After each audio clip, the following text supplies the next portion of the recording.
VoIPS 2283, documentário. Eu até sinalizei aqui inquérito policial, mas na realidade o nosso assunto aqui ele pode ultrapassar os limites do inquérito policial. Havendo, na verdade houve, né? O inquérito com certeza houve. Nós queremos saber se haverá acusação e posteriormente a ação penal. Havendo um desfecho jurídico na esfera penal, a pergunta é: qual artigo do Código Penal brasileiro eles vão responder os envolvidos e quais profissionais envolvidos, tá? Lembrando que precisa de um serviço aí muito detalhado, os peritos, os operadores do direito vão precisar fazer um serviço muito bom para saber quem está envolvido, que eu falei que não é um serviço fácil, e quem dos envolvidos é responsável, pode ser responsável. Eu vou produzir um vídeo que eu recebi uma. Não recebi. Recebi sim, na mídia geral, um aeronauta aí falando sobre o controlador. Na opinião dele, o controlador de tráfego aéreo é responsável por esse acidente. Então, nós vamos produzir um vídeo para responder. Não é nem pergunta, porque ele afirmou. Ele só não soube fundamentar, que é o grande problema da aviação hoje, dos operadores da atividade aérea. Pilotos, controladores, falam uma coisa e não conseguem fundamentar. E na ótica da perícia, nós não podemos aceitar isso. Se não fundamentar, se não souber fundamentar juridicamente, cala a boquinha. Nós sempre falamos isso. É claro que eu não quero que ninguém cala a boquinha. O que eu quero é que as pessoas fundamentem o que estão falando. Tá bom?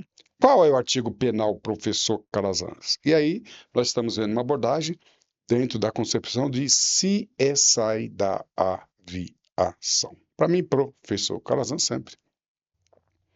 Um grande prazer tê-los a bordo. CSI dentro da ótica. Não vamos falar sobre investigação administrativa. Não vamos falar sobre investigação técnica, ótica CENIPA. O nosso bate-papo aqui é ótica judicial. Qual o artigo penal, professor Calazans? Olha, pessoal, inquérito policial, denúncia e ação penal. Alguém falou para mim, pô, professor Calazans, é muito repetitivo. Não é que eu sou, eu preciso ser repetitivo, porque parece que a comunidade aeronáutica não entendeu muitas coisas. Então, pode haver o inquérito policial, na verdade já está havendo o inquérito policial, depois, acabando o inquérito policial, é remetido ao Ministério Público, o Ministério Público pode requerer o arquivamento do inquérito, parar por aí ou dar continuidade à ação, né? E também, se o juiz aceitar, aí dá início à ação penal. No inquérito, na denúncia, ação penal é complicado, porque já houve casos, não só na aviação, em vários muitos outros casos, em que o delegado, o que preside o inquérito, ele faz um indiciamento em determinado artigo penal e durante o processo é possível que a tipificação ela seja alterada. Isso já aconteceu, tá? Aí cabe muito bem principalmente os defensores. Nós tivemos acidentes no passado em relação à aviação, em que nós vimos determinados profissionais sendo indiciados e acusados e depois sendo, na ação penal, absolvidos sumariamente. Por quê? Porque entendeu o juiz que ele não tinha responsabilidade penal sobre isso. Mas até lá, ele respondeu inquérito, foi indiciado e foi denunciado e assim por diante. Na minha opinião, não houve incompetência dos profissionais judiciais envolvidos, delegados, peritos, mas precisa de uma atenção muito detalhada para saber se aquele envolvido, o exemplo que eu dei do controlador, é também responsável. E se ele é responsável, o papel fundamental dos peritos. Qual foi a sua conduta? Se foi conduta dolosa e se foi conduta culposa. Nesse acidente aqui, que eu tive a oportunidade de trabalhar e estudar exaustivamente, ocorrido dia 29 de setembro de 2006, ocorreu depois dele aí o caos aéreo. O acidente foi por volta de 19 horas. E esse acidente aqui, nós tivemos ali alguns envolvidos. Os pilotos americanos do jato Legs, né, o jato Legs, que na verdade houve uma colisão, não foi bem uma colisão frontal, né? A asa esquerda do Legacy tocou a asa do Gol e resultou aí na queda do Gol e o Legacy pousou com segurança, sobrevivendo todos os ocupantes do Boeing, 154 vítimas fatais, todos faleceram ali na floresta amazônica. Mas o interessante aqui, houve um inquérito, tá? Houve denunciado e houve a denúncia depois, e aqui houve uma briga. Esse caso é um caso que a comunidade aeronáutica e a comunidade jurídica não podia desprezar. Eu vou falar que houve uma briga muito interessante, porque alguns denunciados, esse é um tipo, alguns controladores denunciados foram absolvidos sumariamente logo na ação penal. E eu fiz um vídeo, vocês podem procurar no meu canal do YouTube, chama Uma Absolvição Absurda. Por quê? Nesse acidente, um dos controladores, contra o qual pesava a mais pesada acusação, que ele deu causa ao acidente por dolo. Então, o promotor denunciou a título de dolo. O juiz, olha que coisa interessante, o juiz não entendeu que era dolo e aceitou a denúncia contra esse controlador a título de culpa. Mas durante o processo, esse controlador contra o qual pesava a acusação de dolo, ele acabou sendo absolvido. Por isso que eu falo que é uma absolvição absurda. Mas aí o que ficou interessante nesse caso foi o trabalho que eu vou chamar de, ainda que não tenha dado esse nome, é um trabalho pericial. Os profissionais envolvidos durante a fase de instrução, da prova, produziram prova mostrando que esse controlador não deu causa ao resultado. Olha só que interessante. Do dolo, a culpa e a absolvição. Então, primeiramente, dolo, depois transformado a conduta em culpa, depois transformada e foi absolvida. E esta absolvição é uma coisa que não podia ser desconhecida por nós. Então, é um exemplo. Eu vou falar aqui sobre a capitulação do crime, né? Onde é que o crime, qual artigo, mas durante o processo muita coisa pode mudar, tá bom? Então, aí nós vamos no Código Penal Brasileiro, tá? E vamos ver lá o capítulo 2, que fala dos crimes contra a segurança dos meios de comunicação e transporte, produtos, ou seja, temos que ir aqui. Provavelmente, havendo todo esse desenrolar judicial penal, eu acredito que vai ser dentro desse capítulo. Acredito não, será dentro desse capítulo. E atentado contra a segurança do transporte marítimo, fluvial ou aéreo. Olha só que interessante, o Código Penal Brasileiro tem um artigo, ou alguns artigos, né, relacionados a acidente aéreo, tá bom? E é o que nós vamos ver aqui. Lembrando que eu vou fazer uma apresentação bem genérica, não vou detalhar, eu ia falar detalhar detalhes, para ser bem redundante mesmo. Esse aqui é o artigo 261. Cuidado com o artigo 261. Expor a perigo embarcação ou aeronave própria ou alheia, ou praticar qualquer ato tendente a impedir ou dificultar a navegação aérea. Pessoal, esse artigo aqui, expor a perigo, né, praticar qualquer ato, impedir ou dificultar. Então, expor a perigo não é somente o piloto ou o copiloto. Não é só o mecânico.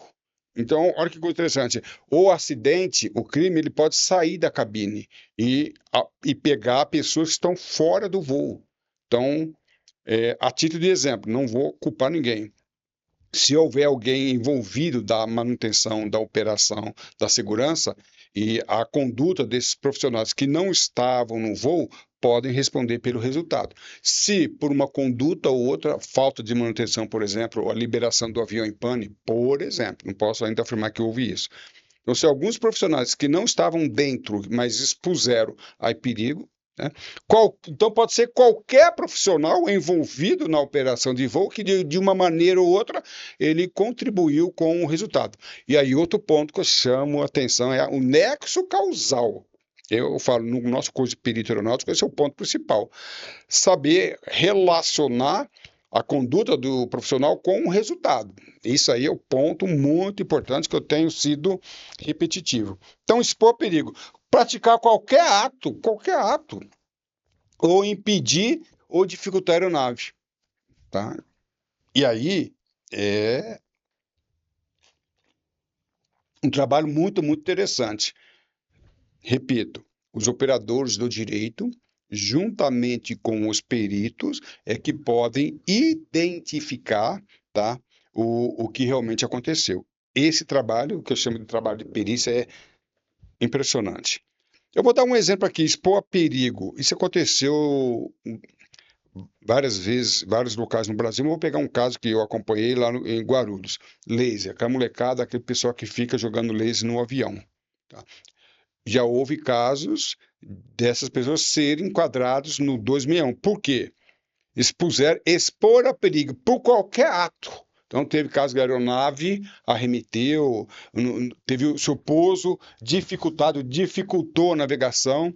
Teve um caso de um piloto, olha só, de um piloto estrangeiro, que afetou tanto as vistas que ele precisou, após o pouso, o copiloto fez o pouso e ele precisou ir para o hospital. E houve uma lesão. E nesse caso, o camarada lá respondeu por o artigo 2001 e também lesão corporal. Aí pode variar. E aconteceu isso aí também. Então, muito cuidado. Expor a perigo por qualquer ato. Quais foram as condutas? Houve omissão, houve negligência, imperícia, imprudência, houve dolo, no caso, dolo eventual, que impediu ou dificultou a navegação?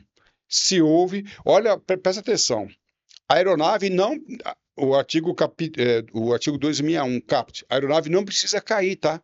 A aeronave não precisa ter um acidente. Se eu sou controlador de qualquer meio e eu pratiquei um ato que impediu, dificultou a navegação, eu posso responder por 261. Repito, nesse caso, não precisa haver o acidente para que o piloto, ou melhor, quem quer que dê o resultado, tenha responsabilidade. Não precisa do acidente. Tá? Aí, reclusão de 2 a 5 anos, apenas no 2001. Sinistro, aí, opa, sinistro. Se houve o acidente, então repito, não há necessidade do acidente. Havendo o sinistro em transporte marítimo, aerofluvial, aí sim. Aí o parágrafo primeiro, se do fato resulta naufrágio, né, caso de navio, submersão, ou encalhe de embarcação, ou, que aconteceu aqui, né, queda ou destruição da aeronave, aí nós temos uma outra pena. Aí a pena passa para reclusão de 4 a 12 anos. De 4 a 12 anos. Então vamos lá? Os envolvidos, ou melhor, os indiciados ou acusados, poderão responder por esse acidente dentro desse contexto onde a pena vai chegar de 4 a 12 anos. Mas não acabou. Vamos lá, tem mais coisa. Então, o acidente, o simples fato de expor a perigo, 2 a 5 anos.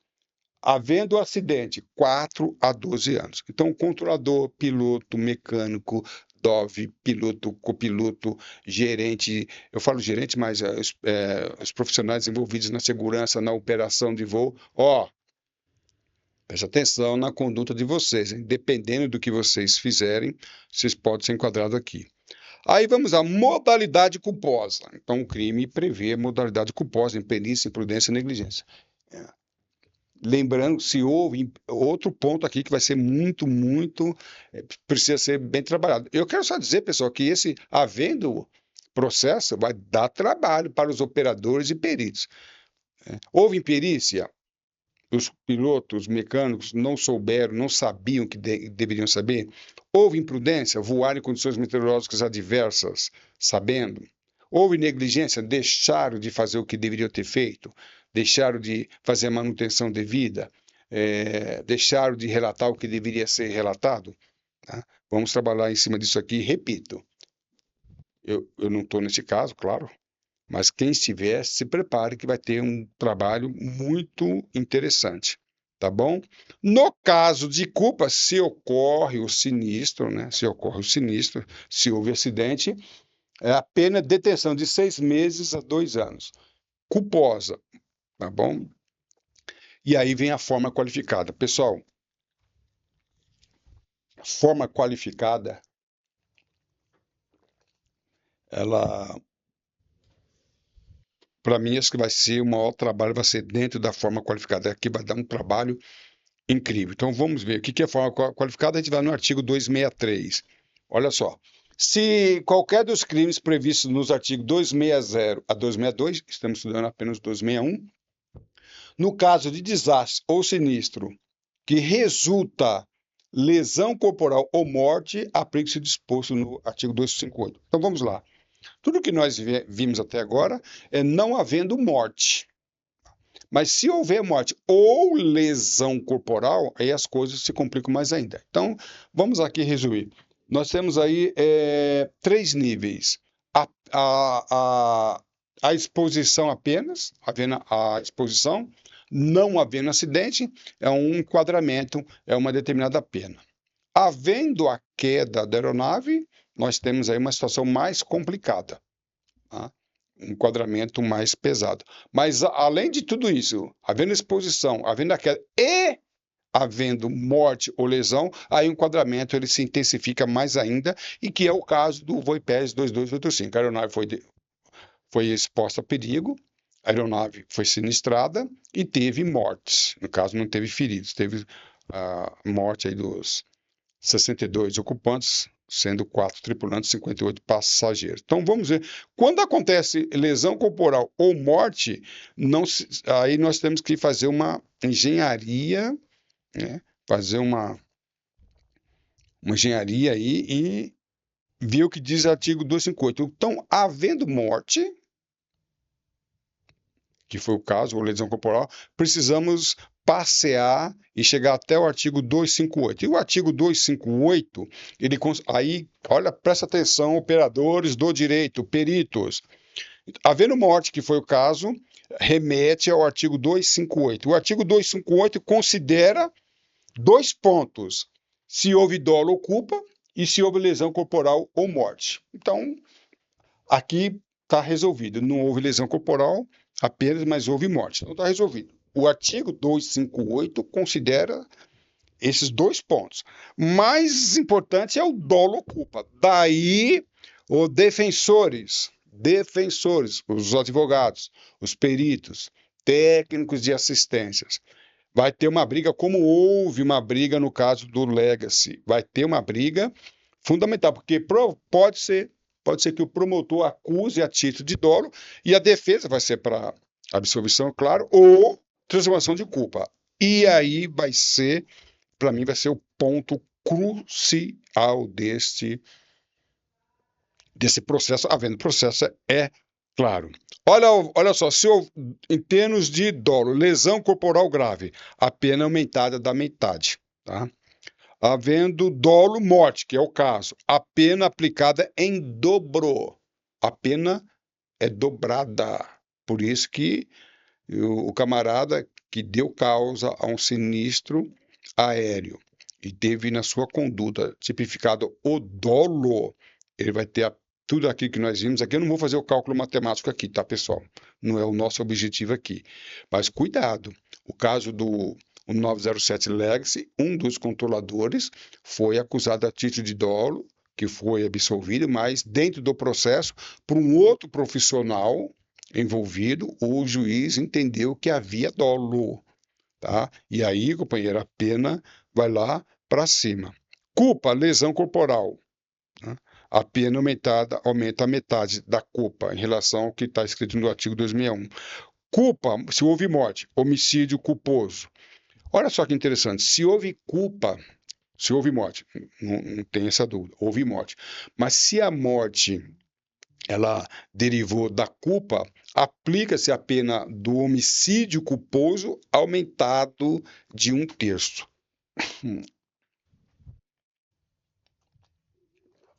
Eu não vou, tá, fazer esse cálculo matemático, mas vou lá, vou explicar.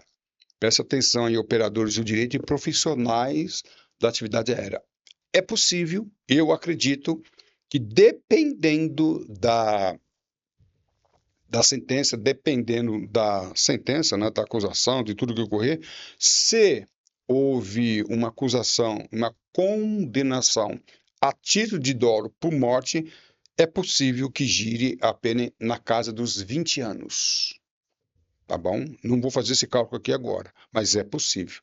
Então, o que eu queria dizer, haverá uma diferença incrível, incrível entre uma sentença, uma condenação a título de dolo e uma condenação a título de culpa. Então, o que fizeram os profissionais envolvidos? Quais são os profissionais envolvidos? Quais dos envolvidos são responsáveis? E a conduta, trabalhando na conduta, e isso não vai ser um trabalho fácil dos profissionais. Repito, os defensores precisam estar muito bem afinados com esse trabalho de perito, de perícia, entre o que obrigações, quais eram as obrigações, quais eram os deveres dos profissionais envolvidos e se essa obrigação, o nexo causal, que é importantíssimo, o nexo causal, deu causa ao acidente a título de dolo ou culpa. No acidente 3054, ocorrido dia 17 de julho de 2007, nós tivemos um grande problema nisso. E eu acompanhei ali a acusação. Na minha opinião, um determinado profissional foi acusado, acabou sendo absolvido. Mas ele foi indiciado, foi acusado e acabou sendo absolvido. E, na minha opinião, não caberia nem indiciamento nem acusação. Então, faltou esse trabalho, que eu tanto falo, trabalho afinado entre perícia e a responsabilidade penal. Como isto é importante. E a comunidade aeronáutica não se preparou a isso. Às vezes, um assistente técnico, às vezes um perito que não domina, esse é um imbróglio, hein, pessoal? É um imbróglio que está aberto a muitas pessoas, mas eu repito que não é qualquer profissional. Quem estiver trabalhando nessa área, por favor, escolha um profissional que conheça os trâmites, os deveres, obrigações, correlacionando com os manuais, o que devia fazer, o que não devia fazer, qual a relação da sua conduta omissiva ou comissiva em relação ao acidente, se tem nexo causal ou não. Espero que tenha aí um bom trabalho nesse sentido. Tá bom? Não vai ser o caso aqui hoje, tá? Não vai ser o caso, mas lembrando que um acidente aéreo pode estar enquadrado também no Código Penal Militar. Mas eu não vou estudar hoje o Código Penal Militar. No caso 907, eram os controladores militares. Os controladores foram processados 2 vezes, uma na instância civil, no artigo 2061 do Código Penal Brasileiro, e também no Código Penal Militar, ibis in idem. Deu um problema danado, uma confusão, porque entenderam alguns juristas que não cabia dois processos diferentes pela mesma conduta, pelo mesmo, no caso, acidente. Houve uma discussão, ou seja, eles acabaram respondendo nas 2 esferas. Incrível, uma loucura. Um dos controladores foi absolvido na esfera civil e foi condenado na esfera penal. Aí a gente faz a pergunta: como que pode a mesma conduta levar a absolvição numa esfera e condenação na outra? É o Brasil brasileiro, essa coisa de República das Bananas. Mas quando a gente vê esses absurdos, que nós queremos entender é que está faltando peritos ou profissionais. Eu não vou culpar o juiz, não vou nem o promotor, nem o advogado, mas está faltando perícia, perito, para que possa, estou sendo repetitivo, hein? Para que possa traduzir para a comunidade jurídica, os profissionais da comunidade aeronáutica, o nexo causal e conduta. Esse é um trabalho que está longe. E eu dou o recado para alguns peritos aí. Tem peritos aí dando varada na água. Não há necessidade de um perito, engenheiro, piloto, engenheiro mecânico, engenheiro aeronáutico ser formado em direito. Acredito que não precisa ser para ser perito aeronáutico. Mas você, companheiro, precisa conhecer um pouquinho de direito, hein? Você precisa entender nexo causal, conduta culposa, conduta dolosa, dolo eventual, para trazer esse trabalho. Já vi peritos, uma vez eu vi um laudo não, era um parecer de um assistente técnico. Ele falou: Calazans, dá para ler isso aqui? Eu falei: dei uma lida lá. Foi lá no aeroporto de Congonhas, no saguão, passeando, e me encontrou: ô, Calazans, vamos lá. Eu falei: você é assistente técnico de quem? Do promotor que está acusando? Não, Calazans, sou assistente técnico do piloto aí, estou defendendo ele. Não, um parecer desse não precisa de acusação. ele não tinha pouca experiência na atividade aérea, era um piloto privado, pouquíssima experiência, e de jurídico não entendia nada. E ele fez um parecer, não sei de onde ele tirou que ele era perito, e o parecer que ele fez, quando eu li, ele estava comprometendo totalmente o cliente dele. Eu falei, olha, veja isso aí direitinho. Tá? Então, esse é o cuidado que nós temos aí. Aquele parecer estava incriminando o seu cliente, né? Piloto privado fazendo parecer, atuando como perito aeronáutico. É complicado. Ok, pessoal, assim nós acabamos nosso bate-papo de hoje, dentro da visão da balança jurídica do professor Calazans. Lembrando que nós vamos propor encontros de peritos e nos nossos encontros nós vamos sim, tá? Nós vamos sim trabalhar sobre esse assunto. Participe aí, conheça a Academia Brasileira de Peritos Aeronáuticos, e aí você vai ter informações sobre os nossos encontros, nossos vídeos, muitas aulas gratuitamente no canal do YouTube e em outras plataformas. Além do QR Code, você tem o kit. Kit não, que kit? O link. Tá bom? A sua atitude define a sua altitude. Vou alto, estudo com o professor Carlos Antes. Para mim, sempre um grande prazer tê-los a bordo. Tô tirilando, tô nervoso.